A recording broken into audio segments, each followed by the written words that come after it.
Secretary McMahon, as you have heard by now, we have some serious concerns about the leadership at the Department of Education.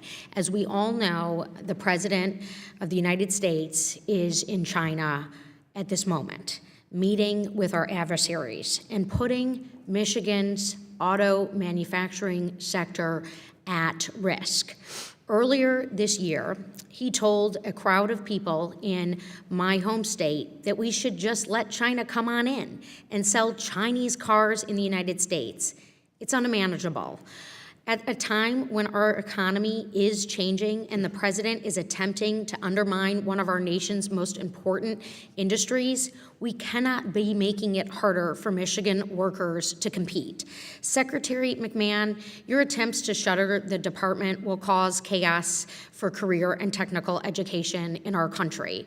The Perkins Grant is a federal program that distributes money to states to fund shop classes, hands-on learning, and apprenticeship programs. The chaotic attempt by this administration to transfer Perkins funding to the Department of Labor, an agency with no experience running Perkins programming, will only create more bureaucracy and hurdles for students. To make matters worse, the administration wants to make community colleges ineligible for Perkins grants and end all support for post-secondary career and technical education programs.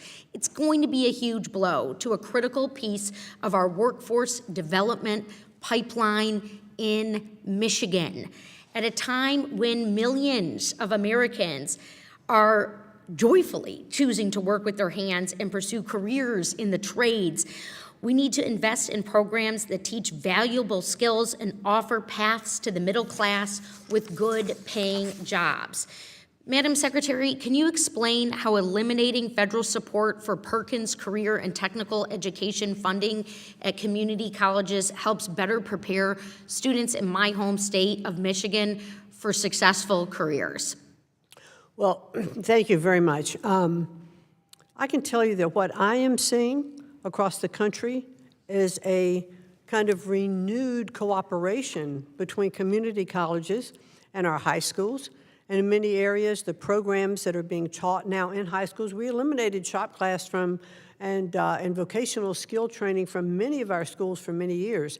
We now have a workforce shortage. And I know the president actually eradicated STEM education grants from the National Science Foundation. I also sit on the Science Committee, and as someone who remembers when he signed my legislation, bipartisan legislation, called the Building Blocks of STEM Act, we know that will directly impact shop class programs. So I think it's clear that this move is not going to make Michiganders achieve the paths for high-paying middle-class jobs. And so just shifting gears, obviously you're here today to defend the budget that would cut $8 billion for K through 12 programs, some of which come from programs to recruit and retain our teaching workforce.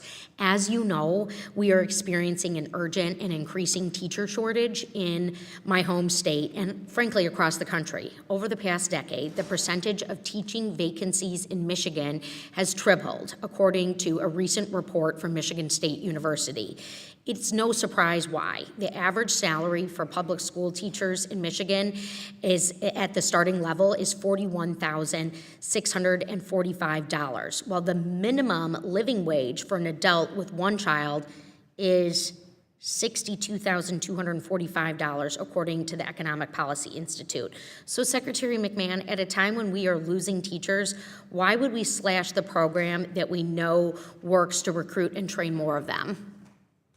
You know, I do think that sometimes Ed has not done a very good job at supporting our teachers, and I'd like to see that change. We're too disconnected from their work, and the states really need to look at that. I think teachers should be paid more. I think that they should be rewarded for performance with their students. Well, thank you. And I'm highly supportive of our teachers, and I do believe that state budgets should be increased to pay for those teachers. Yeah, and I think it's clear that cuts are only going to exacerbate issues that we are really trying to solve. And so it's time for real solutions, like my Addressing Teacher Shortages Act.